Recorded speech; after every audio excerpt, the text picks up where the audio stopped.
Random thoughts. In this video, I'm going to read part of C.W. Hobley's book, Bantu Beliefs and Magic, where he tells us how the Europeans used the prophetic messages of Kikuyu, especially Kikuyu and Akamba prophets, to basically prove that the Europeans had the right to be on the land, or it was God. So there was a divine approval for the Europeans to be on the land. And I found that to be very interesting. And this is why often when we hear of the prophets of the Akikuyu and the prophets of the Kalenjin and the prophets of the Kamba and the prophets of the Kisi, and I've done a video about this, that they predicted that the Europeans were coming, we always think that those prophecies were, of course, not in the interest of the Europeans. But reading this part of Hobley's book, that leaves me wondering. This is a part where he talks about the Kikuyu oracle. And he says, there lives in South Kikuyu land an elder named Kichura or Higawa Wairumbi wa Kaumo of Kachiko clan and the Njenga generation or Rika, who is credited with the extraordinary power of being the recipient of messages from the Supreme Being and in consequence possesses the gift of prophecy. So he tells us about this one oracle. And he gives us a lot of details about him. He tells us how he slept, how his life, the tools he uses. He gives a lot of detail actually about this oracle.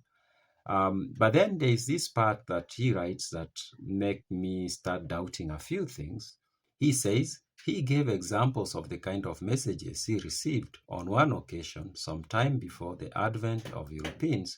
He was told that the Maasai will be severely stricken with smallpox and that subsequently many will settle among the Kikuyu, and shortly afterward it happened accordingly. So he says that this oracle did tell him that he got the information from God Ngai that there was going to be smallpox, especially it was going to hit the Maasai a lot more than other people, and many Maasai were going to move into Kikuyu land and become part of the Kikuyu society, which actually happened. Very many Kikuyus today have the Maasai origins.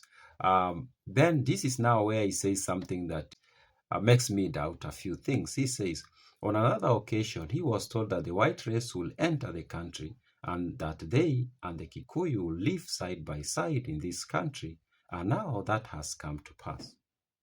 So he talks of this oracle telling the people that they are going to come, these Europeans, and they are going to live side by side with you.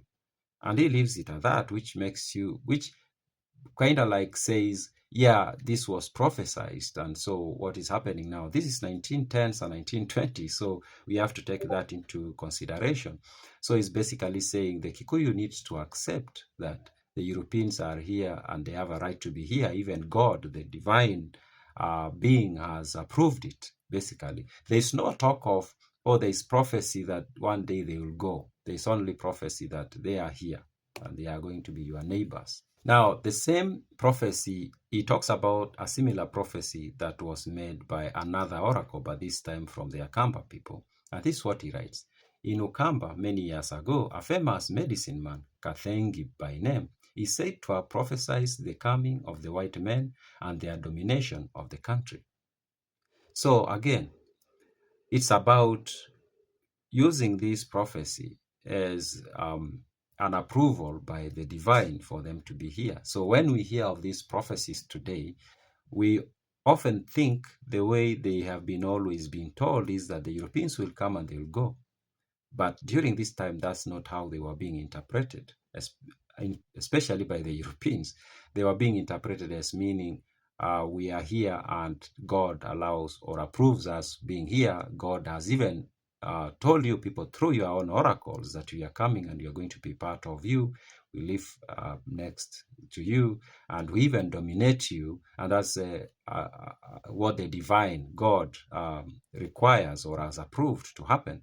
That's a very powerful messaging, PR messaging, if you ask me.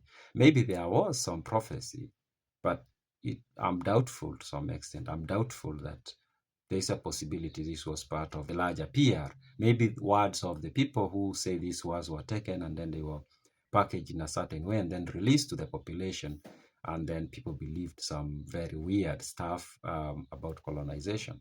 Those are my random thoughts.